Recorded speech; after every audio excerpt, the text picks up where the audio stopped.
Hey, how's it going, guys? Welcome back to my YouTube channel. My name is Georgiman and I'm your friendly neighborhood anime and manga fan. I love all things anime and all things manga, and I'm here today to talk about My Dress Up Darling chapter 106. So, what did I think about this week's chapter? Honestly, I thought this week's chapter was fantastic from many standpoints.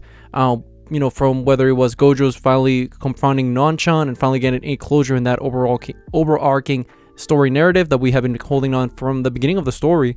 Finally seeing the two of them have a nice one-on-one conversation and finally resolving what it seems to be the tension around the two of them. But we also get to see pretty much a great setup for the future of the story, where we see towards the end of the chapter that really has big implications to what's to come. And I'm very excited, and I'm sure that Fukuda will definitely nail it when it comes to it, when we get a final resolution to this entire arc. Now, before I go any further with this week's chapter, I just want to give you guys a quick reminder to make sure to subscribe to my YouTube channel so you guys can be up to date with all my Dress Up Darling, as well as all my anime and manga content that I'll be providing in this channel. It really helps out a lot, and I would really appreciate if you guys could subscribe to my YouTube channel. So if you guys could, please subscribe to my YouTube channel. Now, with all that out of the way, let's get into this week's chapter. So this week's chapter starts off pretty much where we left off last time, which is finally seeing the Gojo and Nanchan face to face. Seems to feel like the big confrontation that we had been building up since the beginning of the story, to be honest. And we see throughout it all that Gojo is having like thoughts about Marin and the Swallowtail guy, remembering what they told him, like, don't be afraid of who you are. And from the get-go, I kind of saw where this was coming, and I saw that Gojo pretty much was going to be like, hey, listen, I'm happy with my Hina dolls, I like doing them, and nothing's going to change.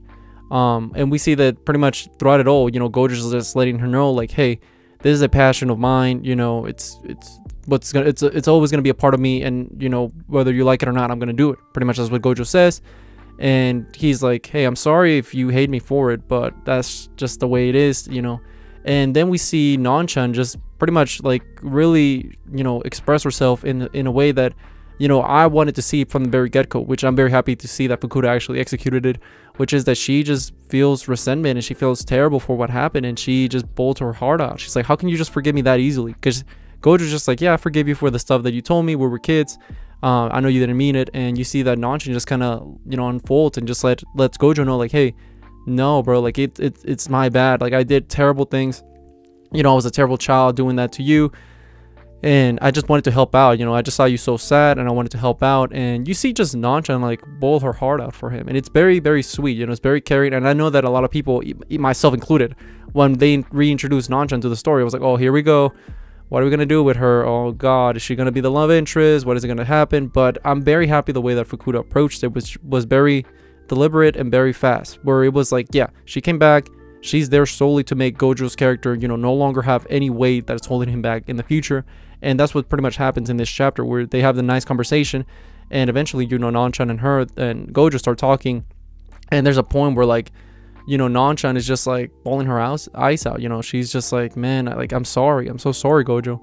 And Gojo's just like, it's all good, man. And then you see them sitting down and they have this nice conversation where, she's just like, yeah, you were crying the day that your parents died. You were just crying nonstop. And I wanted to help out. And you see that, Gojo's just like, what do you, like, I don't remember that. That's crazy. Like, and she's like, yeah, they said that you just fell asleep from crying. And and it's a thing that we had known from the previous chapters, where we saw the whole, Gojo being emotional when his parents died, and, that big thing being a mental block in his head and his headspace, affecting him even to this day in his life. And it's something that I like how, Nanchan is there and she's trying to, like, let him know, like, hey, it's okay, man. Like, it's okay to let go. And I like how, Nanchan was handled in this week's chapter. And overall, as the way that she came back to the story, I like the way that she was handled overall. She was not like, the same. If she was the same character that she was back as a child, then it would have been terrible. If she was still the same stuck up, not even stuck up, because we do find out that she, she had good thoughts as a kid and all that.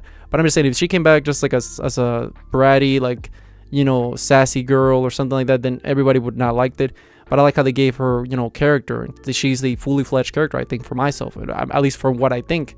I really like how they portrayed her, and I like how Fukuda went with her writing with Nanchan, because we see her, like I said, crying, and she genuinely, she earned my respect, man. Like, anybody that was a Nanchan hater, guess what? I think they ain't gonna be no more Nanchan haters after this, because, it seems like she genuinely, I think she got a redemption arc. I think she genuinely got a good redemption arc, and I'm very happy that this happened, and I can't wait to see her playing into the story in the future, which I have very a lot to say about that, because I think she will also serve another purpose going into the future of the story. But yeah, this was a nice little resolution to the Gojo and Nanchan situation that had been building up for pretty much the entirety of the story, and I was very happy with the outcome of said resolution. Now, what happens after that is you see Gojo back at his place, and he starts looking at the Hanyo book, and she starts thinking about Mary. It's like, oh, let me text her. And then he was like, hey, she hasn't been answering his texts and none of that. So he takes the initiative to go to her place, and he's like, hey, I'm sorry, I tried to text you so many times, you never responded. But the very interesting thing about this is when he does show up to her place, Marin opens the door with a very furious face, and she has like a very stuck-up face. And you can take it many different scenarios. The scenario I want to paint out is that she right now is pretty much like over this. Like, she's just fed up with the emotions and everything that's, the mental toll that it's taken, being with Gojo in this whole situation where she feels that guilt.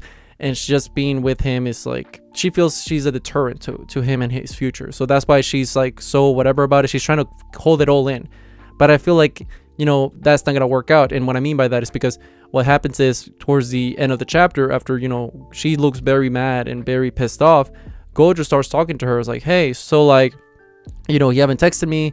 But I was wondering, like, hey, what's going to be like our next cosplay? Like, have you thought of any ideas?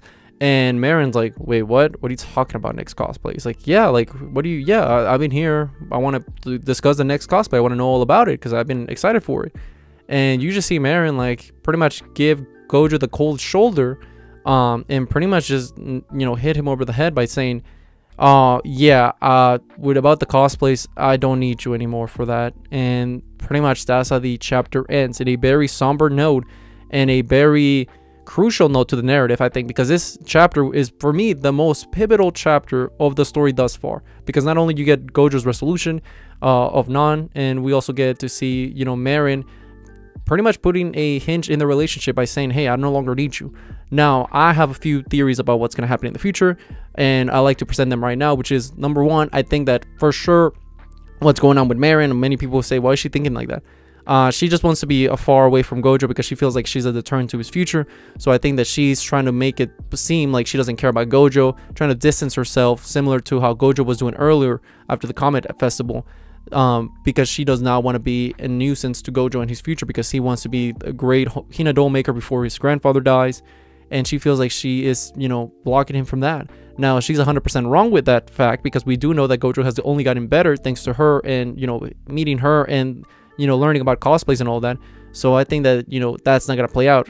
However, what I do think it's going to play out in the future is that right now, I think Fukuda is at a very fascinating point in the story, because I think you can take it to many ways right now after this week's chapter. The most obvious for me, it would be that, Gojo, after everything he's gone through, every, development, all his story arcs have been building up to this moment, which is that I think Gojo is going to be like, what do you mean? You don't need me? No, screw that. Like, I need you. And then he like goes on like, you know what, like, listen, I'm sorry I've been a jerk, I'm sorry, I care for you, I want to fight for you. And I think this might be, wishful thinking on my behalf, but I think that he's gonna play just pretty much like Giga Chat. He's gonna be Giga Chat Gojo. He's learned everything, and I think that after Nanchan no longer blocking him, I think he's gonna be able to move forward into his future. And I think he's gonna fight for Marin, in the sense that he's gonna be like, hey, I love you, I didn't know how to present these, but I don't want to lose you, please, I'm begging you. And this might be like the confession that we all been waiting for. I know it's wishful thinking, but this is just my theory. I think this is what might happen. Another scenario might be that Nan actually helps Gojo out in getting back with Marin in friendly terms. She might be like the intermediary. I can't even spell it. I can't even say it correctly, but she might be the person in between the two that might be able to connect the two of them as the impartial party. But who knows, there's many ways the story can take, and I'm very excited to see how Fukuda takes it from here, because this is fire. I think that she's just been cooking up fire after fire after fire, and I can't wait to see where the story goes. Now, with all that being said, what did you guys think about this week's chapter? Did you guys love it? Did you guys hate it? Did you guys thought it was alright? Whatever you guys thought, let me know in the comment section down below. Also, thank you so much for sticking all the way to the end of the video. I really appreciate it. And don't forget to like, comment, and subscribe to my YouTube channel for more My Dress Up Darling, as well as more anime and manga content in the near future. But yeah, with all that being said, I hope you guys have a great rest of your day. Bye bye.